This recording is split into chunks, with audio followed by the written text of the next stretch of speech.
Not all boxing enthusiasts acknowledge the greatness of Joe Calzaghe. Some criticize the Welshman for spending a significant part of his career in the aging boxing scene of England and defending titles against B-class fighters. Others downright detest him for defeating their idol Roy Jones Jr., the pride of Wales, held, though not simultaneously, all major titles in the super middleweight division.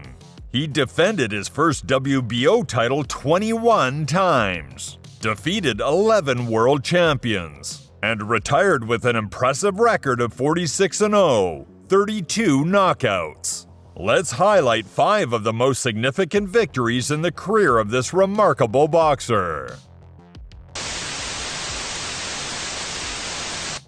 Bout with Bernard Hopkins, April 19, 2008. Towards the end of his career, Joe fulfilled his long-standing dream of fighting in the USA against a star opponent.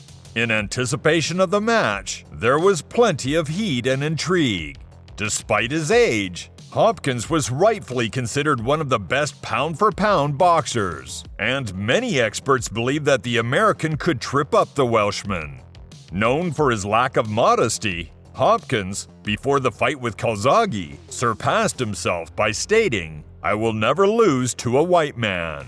In response to Hopkins' racist statement, Calzaghe humorously replied, "Old Hopkins says he'll never lose to a white man? Well, I won't lose to anyone, whether they're white, black, or purple."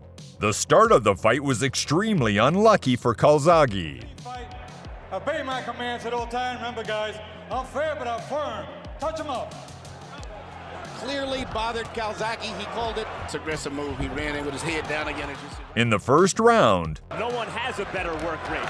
He trains as hard as anybody. Also, Bernard I don't think anybody ever known him.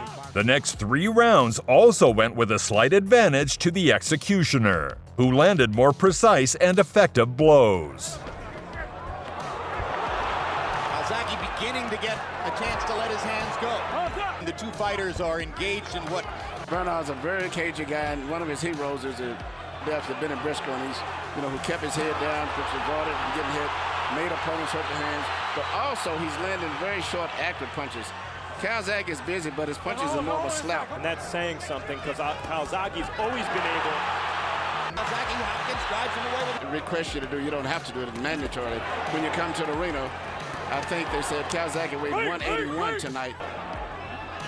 Southpaw against a conventional fighter, their lead feet. Comfortable with the rhythm. However, from the 5th round onwards, Joe, who excelled in adapting to any opponent's style, increased the tempo and took the initiative. Hopkins continued to succeed with counterattacks, but the number of punches he missed kept growing, and the American increasingly had to take breaks in the match. Calzaghe gained confidence and simply outworked his inert opponent. He's coming in, but he doesn't have any power. His punches are just a little flurries inside. He would throw one punch and then smother you right away after that. So it can be a very rough fight to score. Landing more solidly, landing more consistently than in the first 2 rounds. Bernard Hopkins catching Joe Calzaghe. When Bernard goes forward, because Bernard runs in with his head down every time. Hard right-hand body shot by Hopkins amid a flurry by... Another knockdown. Well, I think it's also possible that the 3rd round, which Harold Letterman gave to Hopkins, could...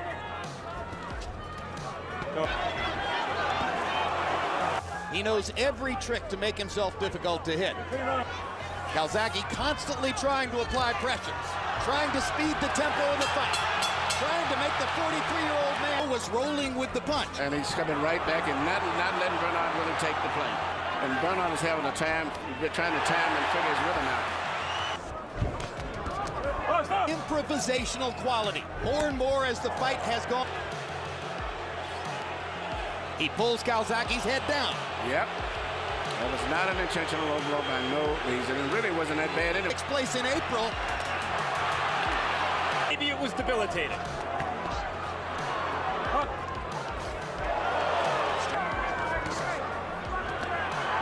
From Illinois, whose record is not all that intelligible to us as the fight progresses toward the decision. The great conditioning coach. His old, tired arms were just unable to keep up with Calzaghe's. Michael Spinks. No point was ever deducted for the 2 times that the fight was stopped because of low blows by Calzaghe. The predator in this fight is definitely... The judge's verdict was not unanimous but fair. 114-113 for Hopkins, 116-111, and 115-112 for... It was the toughest fight of my career, but nevertheless, I won. It may not be a bright victory, but it's a victory. I promised to conquer America, and I did it. Anything else, guys? Said the happy winner after the fight. Battle with Mikkel Kessler, November 3rd, 2007. The excitement before the fight was extraordinary. 2 of the strongest representatives of European boxing with perfect records. 2 knockouts for Calzaghe. The fight itself was spectacular. The Welshman bet on the quantity of punches, while the 28-year-old Dane focused on accuracy and power, trying to put effort into every punch. Calzaghe had the advantage with a more aggressive approach, but Mikkel responded dangerously and did not allow the ring owner, the fight took place in Wales, to dominate in the ring. The Vikings' uppercuts in the 4th and 7th rounds were particularly successful, after which Joe noticeably struggled. But as the rounds went by, the Pride of Wales started landing 100 punches per round, leaving no doubt about who would leave the arena with the shield. Throughout the fight, Calzaghe delivered a whopping 1,010 punches, compared to Kessler's 585. And reach advantage, as you can see, stands around 6'1". Calzaghe almost exactly on the 6-foot mark. Joe Calzaghe, who's looked so confident. And there's the left hand from Calzaghe, trying to wing the shot around that straight left-hand lead of Kessler, who started well. Skill at this stage. He's gone down! Left hand, no knockdown, says the referee. He says he slipped. The crowd were instantly up on their feet.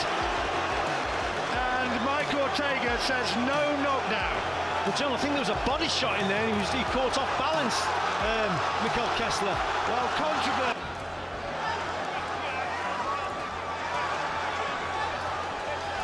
Kessler looking to impose himself, but look at Calzaghe going looking for it. He bossed the centre ring. That's a good left hand from Calzaghe. And now he shows that Calzaghe, for all his hand speed, can be tagged. Kessler said he'd spotted errors in Calzaghe and that at 35 he's making more mistakes. Great uppercut from Kessler. Calzaghe takes it though. Terrific shot. Almost caught him again with the uppercut, but that's a decent right hand from Calzaghe, who's trying to employ a tighter defence now, a higher held guard. There's no showboating at this stage. Good left hand from Calzaghe as Kessler now forced to give a bit of... At the start of the contest, that it'd be the man who can change his style and change his tactics. Calzaghe's done that. He's gone on the inside, now he's boxing long. Can Kessler change his tactics? There was actually a little right hook that went in there. Oh, this is better! Shot. Right hand from Calzaghe rocks back the head of Kessler. Kessler has to do something big. Good right hand from Kessler. And Calzaghe's been rocked. That was a really solid one. And now Calzaghe has to regroup. Suddenly, just as Kessler trying to wind up with that chopping right hand, followed by the uppercut again. Good work from Kessler. The power. Is he the stronger man? It's starting to look that way. Calzaghe's going to have to outbox him, and Kessler is trying to unload once more. Good right hand from Kessler. And Calzaghe forced a right hand in Calzaghe yet again. And now Calzaghe go forward, forcing Kessler back. The technique is starting to ebb away, and it starts. That was a good clubbing shot. 3, 4, 5 shots and no reply from Kessler. Oh, 93. Kessler would like to end it here. The man who was born, ironically, on St. David's Day. Power which could, even now, turn this one around. Those were all going through fresh air. Years ago, Joe winning by 10th round stoppage. It was a cracker of a fight as well. I commentated on that one. And now here comes Kessler. Is this his last big chance of the second half of the fight? Look at that hand speed. Classical jab. From Calzaghe there. Vintage Calzaghe. Super stuff. Great boxing skills. Good body shot from Kessler. After the gong that marked the end of the brightest battle, the guys hugged and heard the predictable verdict. Twice 116-112 and 117-111 in favor of Joe, who added the WBC and WBA titles to his WBO belt. Right hand. Oh, good shot again from Kessler. Began to play with him, mockingly dropping his hands, as Roy himself used to do with his opponents. Himself out by throwing so many punches while he's blocking. Jones's guard out of the way with the right hand there.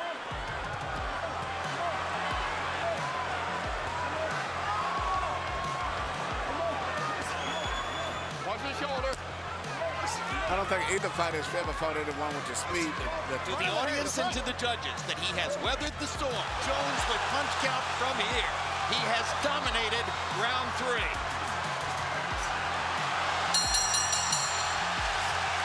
Calzaghe throwing a lot of punches, showboating, dropping his hands.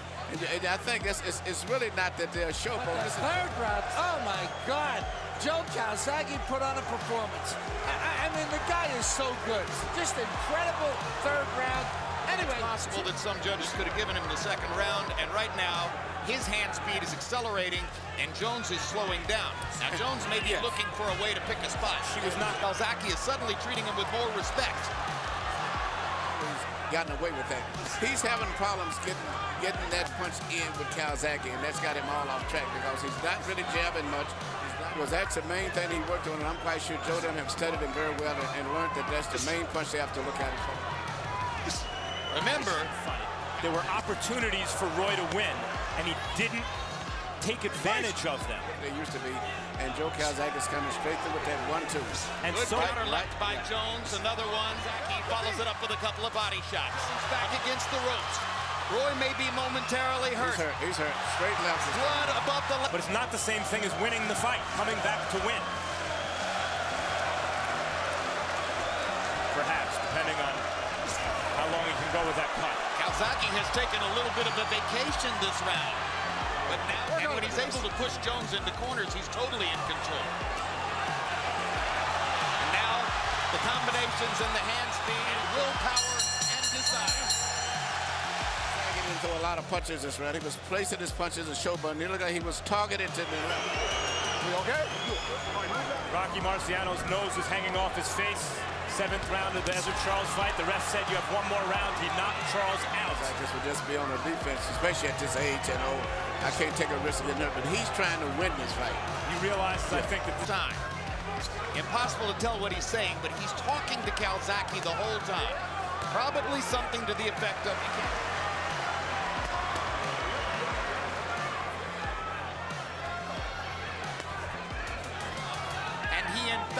Walks away.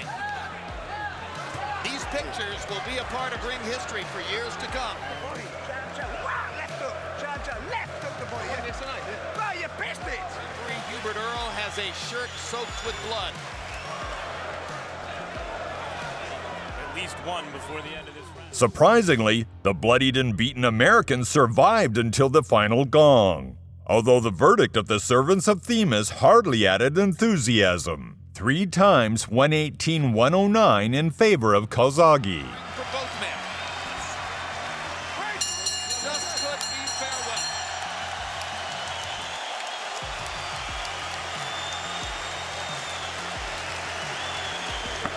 As Michael Buffer reached the score. After the fight with Jones, the 36-year-old Welshman who earned $10 million for this bout announced the end of his glorious career. Bout with Chris Eubank, October 11th, 1997. The encounter with the legendary Chris Eubank was the first serious test in the career of the 25-year-old Welshman. At the time of the fight, the 31-year-old Eubank was starting to decline, but he was still considered a dangerous opponent.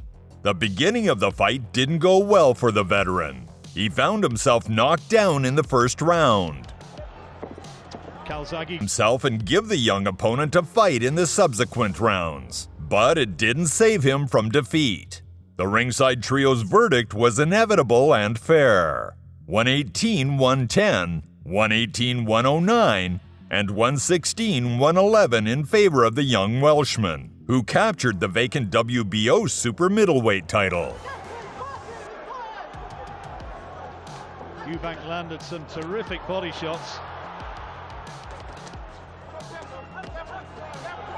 Calzaghe again will not be denied. He bullies Eubank back.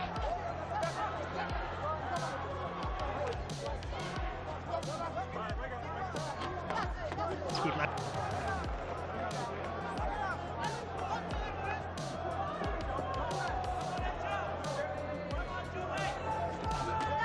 Now in the final round, terrific shot from Calzaghe, and Eubank doesn't like it, but he's getting the standing count. The crowd don't like it. Eubank certainly thought that he shouldn't have been counted there, but he took that left hand, and did he just touch down with the right glove? I think he did. Well, closing seconds, British boxing has been born tonight. Huge crowd in Sheffield has witnessed this. But really, he bossed that fight pretty much.